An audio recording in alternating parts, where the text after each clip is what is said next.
नमस्कार मित्रों। जीवन के आपाधापी तालमेल एवं सामंजस्य बैठाने में हमारी कहानी कहाँ तक सफल हो पाती है, इसी श्रृंखला को आगे बढ़ाते हुए रीता सरकार की आज की प्रस्तुति नटखट लड़की।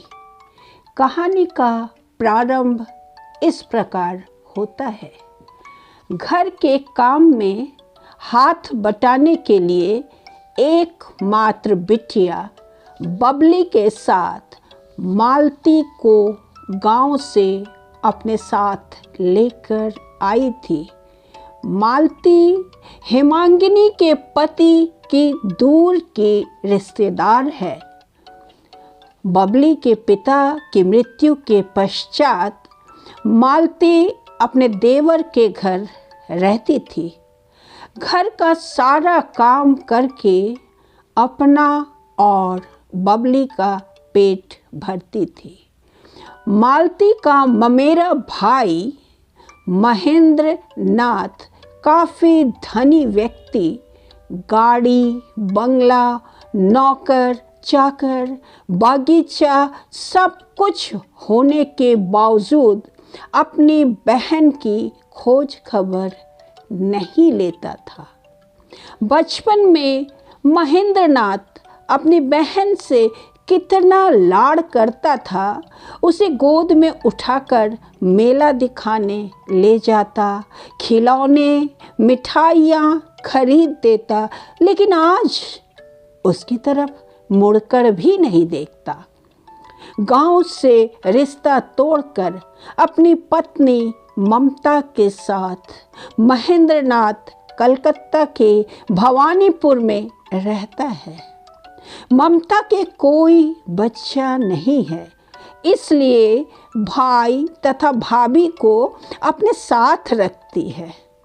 ममता का शरीर काफ़ी भारी हो गया है, आसानी से चल फिर नहीं सकती। भाभी तबीयत खराब होने के कारण हवा परिवर्तन के लिए देवघर गई है। घर बार तथा नौकर चाकर की देखभाल के लिए महेंद्रनाथ अपनी बहन मालती को अपने साथ रखने की बात सोचता है। खबर मिलते ही मालती बहुत खुश हो जाती और सोचने लगती, भैया मुझे भूल नहीं पाए, आज भी मुझसे उतना ही प्यार करते हैं, इसलिए हम दोनों को कलकत्ता ले जाना चाहते हैं। 5 साल की बबली पूछती, माँ, मामा मामी मुझे भी प्यार करेंगे ना? बिटिया के बालों को सहलाती माँ कहती, अरे क्या कह रही हो, इतनी छोटी सी गुड़िया रानी को भला कोई प्यार ना करे? बबली के चाचा चाची खुश नहीं हो पाते। मालती दिन भर घर का सारा काम, बर्तन चौका करती और बबली बाजार से सामान लाती, लोगों की फरमाइशें पूरी करती थी। अब इतना काम कौन करेगा? चाचा कहने लगते, भाभी आप दोनों हमें छोड़कर शहर अपने पैसे वाले भाई के घर जा रही हैं, लेकिन बाद में आपको पछताना पड़ेगा, तब हमारी याद आएगी। मालती चुपचाप खड़ी रहती। आगे कहानी में देखिए, कलकत्ता शहर की चकाचौंध देखकर दोनों मुग्ध हो जाते। कुछ दिनों तक सब कुछ ठीक ठाक चलता रहा। ममता ने अपनी ननद से कहा, घर का सारा काम ठीक से समझ लीजिए, नौकरों का विशेष ख्याल रखना पड़ेगा। शहर में नौकर बहुत चालाक होते हैं। मालती बहुत होशियारी से घर की देखभाल करती। माँ बेटी के रहने का इंतज़ाम नीचे के एक छोटे से अंधेरे कमरे में किया गया, लेकिन वे खुश थे। दिन भर काम करने केवल रात में अपने कमरे में जाकर सोना पड़ता। बबली बार बार बाजार से सामान खरीद लाती, मामी के हाथ पैर दबाती, उनके बालों में तेल लगाती, चोटी बना देती इत्यादि काम करती थी। ममता की भतीजी रेखा, आयु लगभग 24 वर्ष, शादीशुदा, बबली से चिढ़ने लगी। शुरू में बबली उसे अच्छी लगी, उसके साथ खेलती भी थी। अपनी बुआ से कहती, बबली बहुत अच्छी लड़की है, कितनी प्यारी बातें करती है। उसके बाद पता नहीं क्या हुआ, रेखा बबली को चुड़ैल कहने लगी। दुखी होकर बबली अपनी माँ से कहने लगी, माँ, रेखा दीदी मुझे चुड़ैल क्यों कहती है? मैंने उनका क्या बिगाड़ा? माँ समझाती, बुरा नहीं मानते बेटे, उसे कहने दो, लेकिन मामा मामी तो तुम्हें बहुत प्यार करते हैं। अभिमान से भरी बबली कहती, प्यार न और कुछ। उस दिन मैंने मामी से कहा, मुझे भी रेखा दीदी की तरह फ्रॉक खरीद दीजिए। सुनकर मामी हंसने लगी और पड़ोसन से क्या कहा मालूम है? कहने लगी, देखो देखो, कंगाल की बेटी की चाहत देखो, आज कह रही है रेखा दीदी की तरह कपड़े चाहिए, कल कहेगी गहने चाहिए। इससे तो हम लोग चाचा के घर में ही खुश थे। रेखा दीदी अपने कॉलेज की सहेलियों के सामने मुझे नौकरानी की बेटी कहती है। मालती को इस बात का पता चल चुका था। धीरे धीरे सारे नौकर चाकर बावर्ची को हटाकर सारा काम मालती के कंधे पर डाल दिया गया। महीने और साल बीतने लगे। ममता की भाभी का अपना पुत्र अर्थात रेखा के भैया सुनील घर लौट आए। रेखा से एक कदम आगे हैं उसके भैया सुनील। इतने दिनों तक पटना में रहता था, अब बीए की पढ़ाई पूरी करने के लिए सुनील कलकत्ता आ गया। पापा पुलिस की नौकरी करते हैं। पत्नी और पुत्र को अपनी बहन के घर छोड़कर वे मुंगेर लौट गए। सुनील ने पहले दिन बबली से कहा, मुझे भैया मत कहना, छोटे बाबू कहकर पुकारना।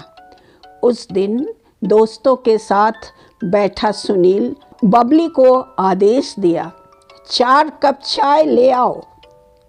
मालती ने चाय बनाकर 4 कप ट्रे में सजाया और थोड़ी दूर तक आगे बढ़ते हुए बबली से कहा, बेटी सावधानी से चाय ले जाना, कप प्लेट गिर न जाए। इसको तुम्हारी मामी ने बम्बई से मंगवाया है, यह पेरिस का बना है। भारत में ऐसा कप नहीं बनता, टूटने पर हम दोनों की खैर नहीं।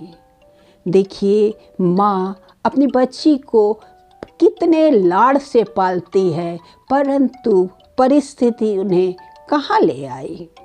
आगे कहानी देखिए।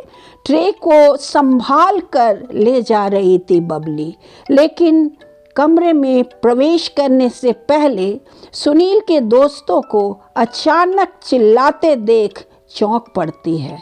बबली और ट्रे जमीन पर गिर जाता। गई लड़की गिर पड़ी, दोस्तों ने एक साथ कहा। सुनील ने बबली के गाल पर कई थप्पड़ लगा दिए।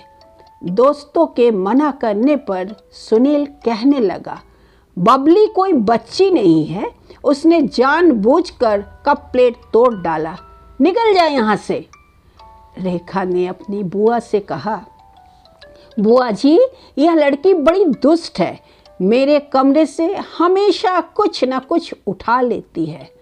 आप अपने चीज़ों को ख्याल नहीं रखती, मौका मिलने पर वह साफ कर देगी।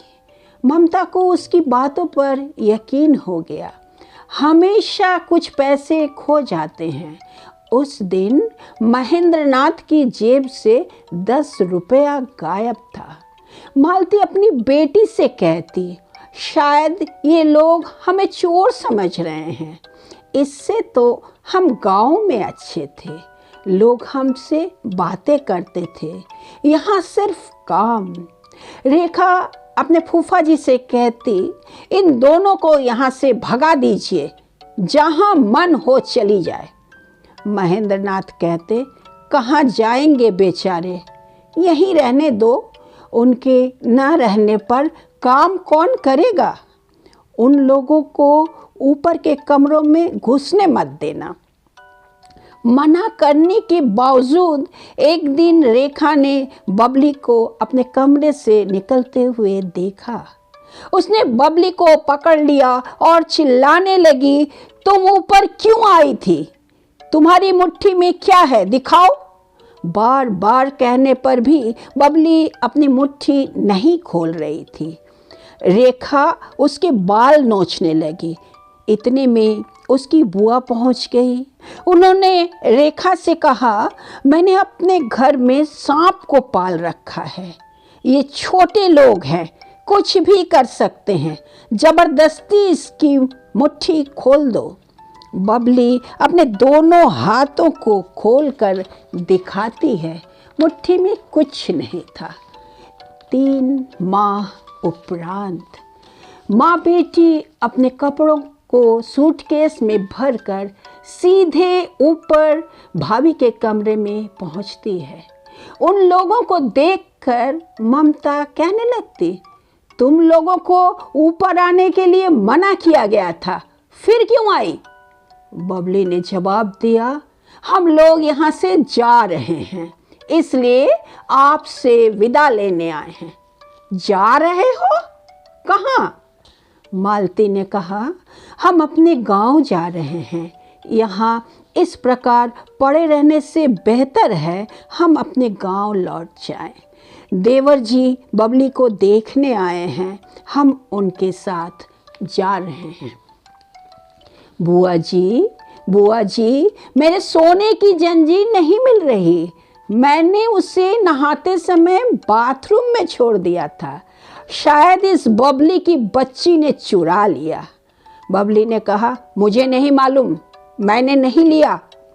बुआ ने रेखा से कहा, जाने दो, इन दुष्टों से छुटकारा मिला, ये लोग यहाँ से जा रहे हैं। चाचा ने कहा, भाभी चलिए, गाड़ी का समय हो गया है। जाते जाते बबली ने हंसते हुए माँ से कहा, रेखा दीदी की जंजीर मैंने ही लिया था, लेकिन अब मेरे पास नहीं है। उस दिन एक बुढ़िया भिखारन को इन लोगों ने भगा दिया था, मैंने जंजीर उसी बुढ़िया को दे दिया ताकि उसे बेचकर वह अपना पेट भर सके। बुढ़िया बहुत दुखी है, उसका कोई नहीं है। रेखा दीदी ने बेकार में मुझे चोर कहा था, इसलिए मैंने ऐसा किया। मैंने जंजीर को अपने पास नहीं रखा, क्योंकि हमें तो खाना मिलता है, हम दुखी नहीं हैं। माँ अपनी बेटी की तरफ ताकती रह जाती है और अपने यादों में खो जाती है। यह है वर्तमान परिस्थिति और पारिवारिक सामंजस्य का अभाव। कहानी का यही अंत है। Thank you.